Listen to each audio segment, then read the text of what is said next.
मेरा बेटा बहुत बीमार था तो मैं किसी पहचान वाले से 1000 उधार लेकर आया। वह आदमी बहुत नेक दिल था जिसने मेरी मदद कर दी थी। मैंने सोचा इससे अपने बच्चे के लिए दवा लेकर आता हूँ और इसका इलाज करवाता हूँ। पर दवा तो खाली पेट काम नहीं करेगा और हमारे पास तो खाने के लिए कुछ घर पर था ही नहीं। मैं वह पैसे लेकर सब्जी की दुकान पर चला गया। सब्जी की दुकान में एक औरत पीली साड़ी में सब्जी बेच रही थी।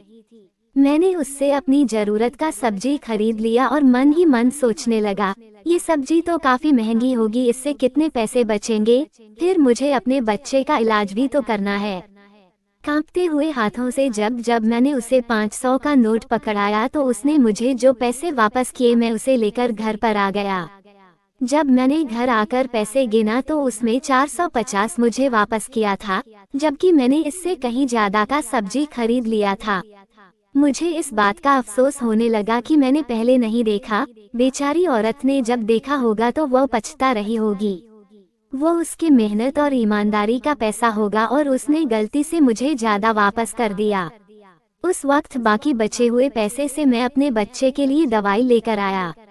मेरी पत्नी को लकवा मार गया है और मैं जो भी कमाता हूँ उसी के इलाज के पीछे चला जाता है। काफी सालों से वह ऐसे ही बीमार है और मेरा एक बेटा है।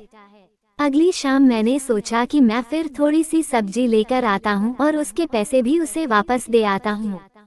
जब मैं शाम को उसकी दुकान पर गया तो वह ग्राहक के साथ व्यस्त थी और मुझ पर ध्यान ही नहीं दे रही थी। मैंने सोचा उसे पता लग गया होगा कि उसने मुझे ज्यादा पैसे दे दिए हैं, पर मैं तो यहाँ उसे पैसा वापस करने ही आया हूँ। मैं उस दिन के पैसे भी दे दूंगा और अगर कुछ कम पड़ जाए तो मैं उससे कहूँगा कि मैं बाद में आकर दे जाऊंगा। सारे ग्राहकों को निपटाने के बाद उसने मुझसे मीठी आवाज में पूछा कि आपको क्या चाहिए। मैंने कहा, आपने उस दिन शायद मुझे ज्यादा पैसे वापस कर दिए थे और सिर्फ 50 ही सब्जी का लिया था। इस पर उसने कहा कि अभी आपको क्या चाहिए, ये बताइए। तो मैंने उसे बता दिया। उसने सारी सब्जियां मुझे तौल कर दे दी और जब मैंने उसे पैसे दिए तो आज भी उसने मुझे 50 काटकर बाकी का पैसा मुझे वापस कर दिया। मेरी हैरत का ठिकाना ना रहा। वह औरत कमाल की खूबसूरत थी और मैं अकेला। अपनी सोच से बाहर निकलकर मैं उसे कुछ बोलने लगा तो दूसरे ग्राहक आ गए और वो उसके साथ फिर से व्यस्त हो गई और मेरे साथ दोबारा बात नहीं किया। मुझे लगा कि दूसरे ग्राहकों को पता ना लग जाए कि उसने मुझे 50 में इतनी सब्जियां दे दी है। इसी वजह से वह मुझसे बातें नहीं कर रही है। खाली समय में मैं उससे इस बारे में बात करूंगा। मैं वहां से सीधे अपने घर पर आ गया। अब जब भी मैं सब्जी की दुकान में जाता था तो काफी सारे ग्राहक रहते थे तो मुझे उससे बात करने का मौका नहीं मिला। पर वह सब्जी के हमेशा ही 50 ही लिया करती थी और इससे मेरे पैसे की अब बचत होने लगी थी, जिससे मैं अपनी पत्नी का इलाज करवा रहा था। अकेले में मैं उस सब्जी वाली के बारे में सोचता रहता।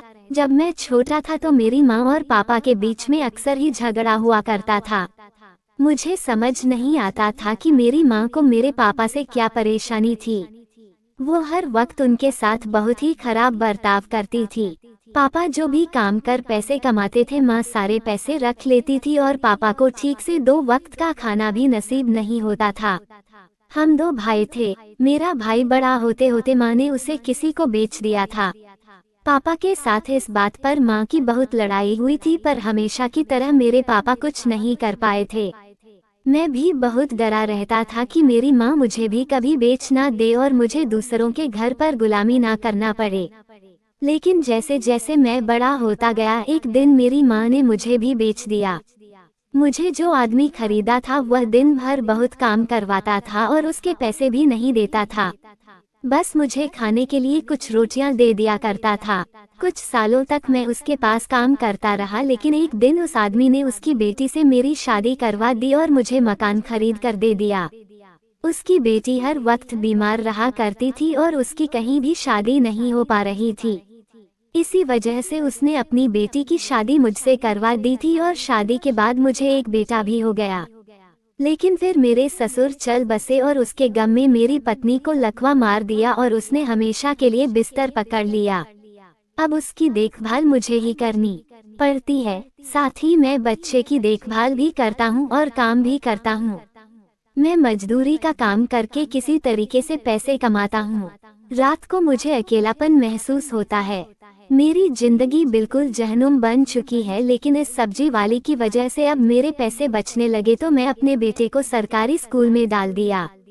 वह स्कूल जाने लगा था। सब्जी वाली से मिलकर मैं ताज़ा हो जाता था, लेकिन मैं ये सब्जी वाली के बारे में अपनी पत्नी और बेटे से कुछ नहीं कहा था, क्योंकि हमारे मोहल्ले में तो सभी लोग गरीब थे और वह औरत तो सबसे पूरे पैसे लेती है।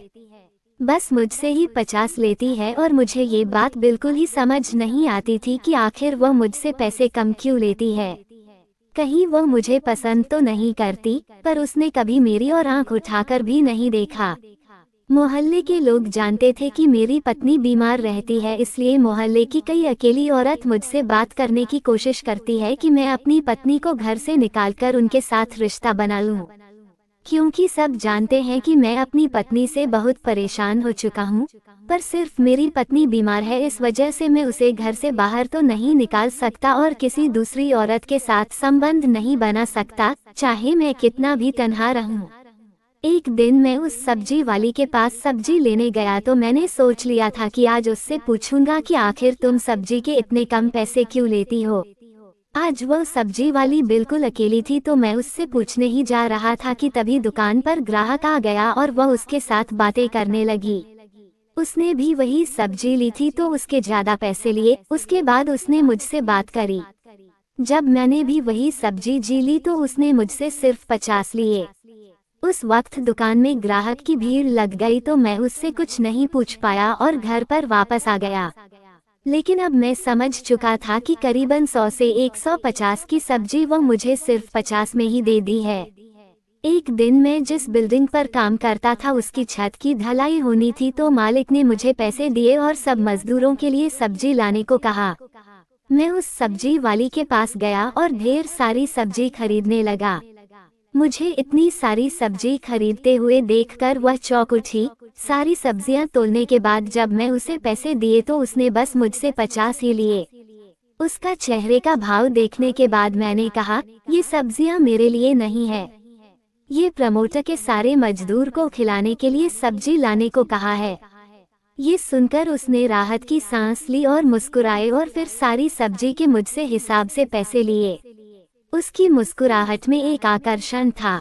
पैसे देकर मैं सब्जियां लेकर चला गया, लेकिन अब मुझे समझ आ चुका था कि वो मुझसे ही कम पैसे लेती है। आखिर वो मुझसे चाहती क्या है? उसने कभी भी मुझसे इसके बदले में कुछ नहीं मांगा और हमेशा बहुत प्यार से बात करती है। एक दिन शाम को काम खत्म होने के बाद मैं सब्जी खरीदने गया। मैंने सोचा आज मैं उससे पूछने के बहाने बात करूंगा।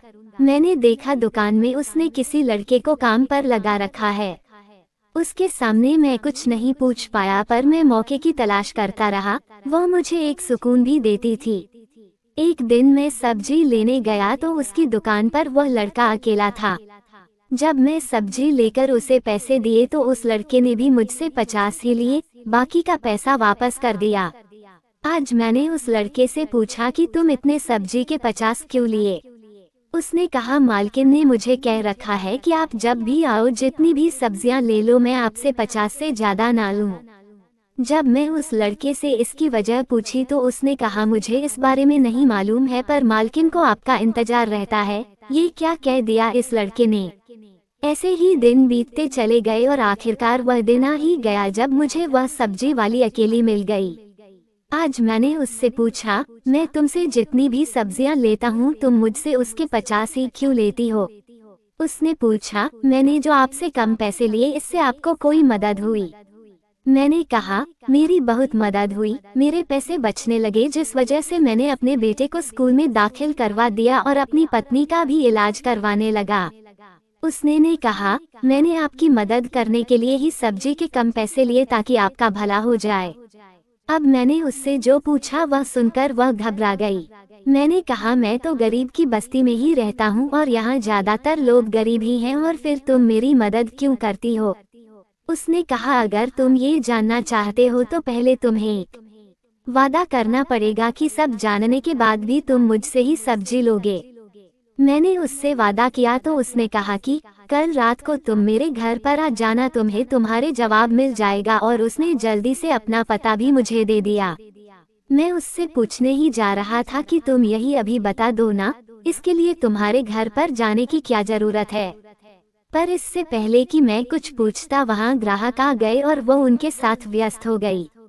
मैं वो पता लेकर अपने घर पर आ गया, लेकिन रात भर मैं उस औरत के बारे में सोचता रहा। आखिर उसने मुझे अपना पता क्यों दे दिया? कैसे मुझ पर ऐसे भरोसा कर लिया? रात भर मैं काफी घबराता रहा। वो औरत जिस तरह से मेरी मदद करती थी, मुझे अच्छी लगने लगी थी। मेरी बीवी काफी सालों से बिस्तर पर पड़ी है और मैं अकेला और परेशान ही रह गया हूँ। आखिर मैं भी तो एक मर्द हूँ। अब मुझे उस औरत के घर पर जाने में काफी घबराहट होने लगी थी। कहीं मैंने अपने ऊपर काबू खो दिया तो। वो औरत बहुत ही खूबसूरत है और मैं अंदर ही अंदर अकेला। रात भर मैं बेचैन था कि आखिर इस औरत ने मुझे घर पर क्यों बुलाया। मुझे वह हमेशा अकेली ही सब्जी बेचती हुई नजर आती है और उसको देखकर कभी नहीं लगा कि वह शादीशुदा होगी। अगली रात मैंने सोचा कि मेरे सवालों का जवाब पाने के लिए यह मेरे पास आखिरी मौका है, क्योंकि आज अगर मैं नहीं गया तो दोबारा उससे ये सवाल नहीं पूछ पाऊंगा।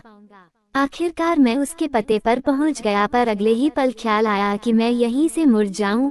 ना जाने क्यों एक अनजान औरत के घर पर जाने में मुझे इतनी घबराहट हो रही थी।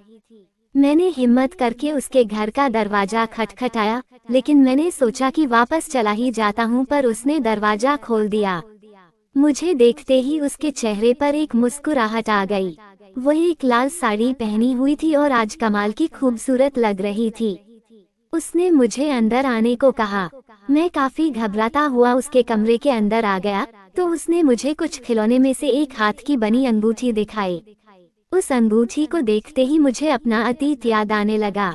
जब मैं 12 साल का था तो मेरे पापा एक 8 साल की लड़की को एक रात हमारे घर पर लेकर आ गए थे। माँ उस लड़की को देखते ही पूछने लगी कि यह किसको उठाकर ले आए हो।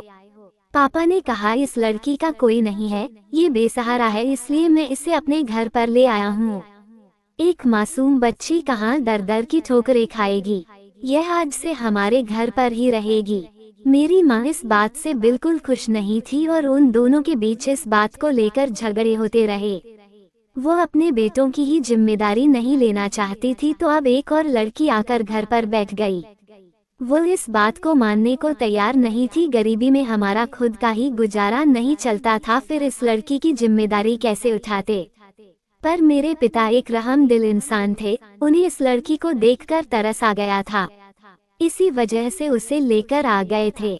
वह 3 महीने तक हमारे घर पर रुकी थी और मेरी उससे काफी अच्छी बनने लगी थी। खेल खेल में मैंने उसे एक अंगूठी दी थी और कहा था तुम घबराओ मत, मैं बड़ा होकर तुमसे ही शादी करूंगा, फिर तुम्हें कभी किसी से ताने सुनने की जरूरत नहीं पड़ेगी। उसकी आंखों से आंसू आ गए थे। वो बिन माँ बाप की बच्ची जो हर वक्त मेरी माँ के ताने सुनकर यहाँ पर इसी तरीके से अपना जीवन गुजार रही थी। पर एक दिन मेरी माँ ने उस लड़की को घर से धक्के मारकर निकाल दिया। मुझे इस बात पर बहुत दुख पहुंचा था। मेरे पिताजी उसे लेकर चले गए थे और ना जाने उसका क्या बंदोबस्त किया था। फिर क्या ये वही लड़की है? मुझे समझ नहीं आ रहा था कि अंगूठी उसके पास कैसे आई। अब उसने कहा मैं तुम्हारे घर की वही लड़की हूँ सविता। जब तुम्हारी माँ ने मुझे घर से निकाल दिया था तो तुम्हारे पिता ने चोरी छुपे मुझे एक जगह पर शरण दी थी। उन्होंने मुझे एक पिता की तरह ही बड़ा किया, मुझे पढ़ाया लिखाया और मेरे खाने और कपड़े की जिम्मेदारी ली थी, और इसी बात को लेकर तुम्हारी माँ और तुम्हारे पापा के बीच में झगड़ा होता था। तुम्हारी माँ को लगता था कि मैं तुम्हारे पिता की नाजायज औलाद हूँ, जो कि सच नहीं है। मेरे माता पिता तो कोई और थे जो बचपन में गुजर गए थे, पर तुम्हारी माँ ने तुम्हारे पिता की बात का यकीन नहीं किया और शक की बुनियाद पर अपना घर उजाड़ दिया। इसी गुस्से से उन्होंने अपने दोनों बेटों को बेच दिया था और उसके बाद तुम्हारे पिता को भी एक दिन घर से धक्के मारकर निकाल दिया। सालों बाद अपने परिवार के बारे में उसके मुंह से सुनकर मेरे आंखों से आंसू आ गए। ना जाने मेरे माता पिता और मेरा भाई किस हाल में होगा। मैं उसके बारे में बहुत ही कम सोचता हूँ। हाँ, कभी कभी मुझे अपने पिता की याद आ जाती है, अपनी माँ के बारे में तो शायद ही कभी सोचता हूँ। मैं अपने परिवार को फिर कभी ढूंढ नहीं पाया। तभी वह लड़की मेरा हाथ पकड़कर स्टोर रूम में मुझे लेकर गई। उसने मेरा हाथ पकड़ा तो मेरे दिल में यही ख्याल आ रहा था, किसी दिन मैं उससे शादी करना चाहता था और वह जवान होकर कितनी खूबसूरत लगती है। अगर मेरी माँ ने मेरे साथ ऐसा नहीं किया होता तो आज हम दोनों साथ में होते। स्टोर रूम का दरवाजा खुलते ही ऐसा लगा कि इसका छत मेरे सिर पर गिर पड़ा। ऐसा लग रहा था कि मैं सपना देख रहा हूँ। मेरी माँ बिस्तर पर लेटी थी। उस लड़की ने कहा कि तुम्हारे पिता ने मेरी इतनी अच्छी परवरिश की थी कि मैं अपने पैरों पर खड़ी हो गई और एक सब्जी की दुकान खोल लिया। उसके बाद मैं तुम्हें और तुम्हारे परिवार को ढूंढने लगी थी। मुझे पता चला कि तुम्हारे पिता की मौत हो चुकी है और तुम्हारे भैया मुझे कभी नहीं मिले, लेकिन तुम और तुम्हारी माँ मुझे मिल गए। मुझे पता चला कि तुमने शादी कर ली है और तुम्हारा एक बेटा भी है। तुम्हारी माँ को मैं अपने साथ लेकर आ गई। उन्हें अपनी गलती का एहसास हो चुका है।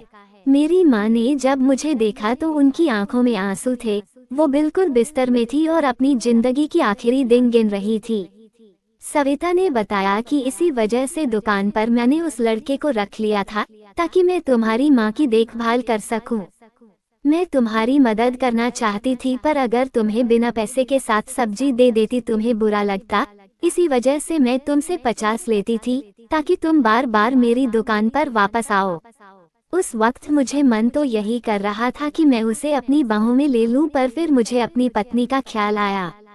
तभी मेरे पास एक कॉल आया। मेरे पड़ोसी का फोन था। जब मैंने फोन उठाया तो कहा, तुम्हारा बेटा रो रहा है। पर मैं तो अपने बेटे को समझा कर आया था कि माँ के साथ ही रहना। फिर अचानक वह रोने क्यों लगा। जब मैंने कहा कि आखिर वह रो क्यों रहा है तो उसने कहा कि तुम्हारी पत्नी की मौत हो चुकी है। मैंने अपनी पत्नी से कभी प्यार नहीं किया। एक मजबूरी में मैंने उससे शादी की थी और उसको सहारा दिया था। उसकी बीमारी की वजह से हम बहुत ही कम करीब आए। आज वो हमें छोड़कर चली गई। सविता ने मेरे चेहरे की परेशानी भांप ली और पूछा कि आखिर क्या हुआ है, इतने परेशान क्यों हो गए। जब मैंने उसे अपनी पत्नी के बारे में बताया तो वह भी मेरे साथ चलने को तैयार हो गई। उसने मेरे बेटे को संभाल लिया था और साथ ही मेरी माँ की देखभाल कर रही थी। पर मेरी माँ 7 दिनों के अंदर चल बसी और इस बुरे वक्त में सविता हमेशा मेरे साथ थी और मेरे बेटे का ख्याल रखा करती थी। मेरा बेटा उससे काफी घुल मिल गया था और मैंने देखा कि वो मेरे बेटे की काफी अच्छी परवरिश कर रही है। बच्चों को एक अच्छी परवरिश की जरूरत पड़ती है। जिस तरह से मेरे पिता ने सविता की परवरिश की थी और उसने हम लोगों की मदद की और उसकी परवरिश से मुझे पता था कि मेरा बेटा भी एक अच्छा इंसान बन जाएगा। आखिरकार मैंने उससे कह दिया कि सविता, मैं चाहता हूँ कि मेरे बेटे की परवरिश तुम ही करो, उसकी माँ बनकर। बचपन में मैं तुमसे जो वादा किया था शादी का, वो मैं पूरा करना चाहता हूँ। सविता के चेहरे पर मुस्कुराहट आ गई और मेरे भी, क्योंकि ना जाने कब से हम यही चाह रहे थे और आज हमारे बीच की सारी दीवारें मिट चुकी थी। तो दोस्तों, अगर आपको ये कहानी पसंद आई हो तो कमेंट कर जरूर बताइए।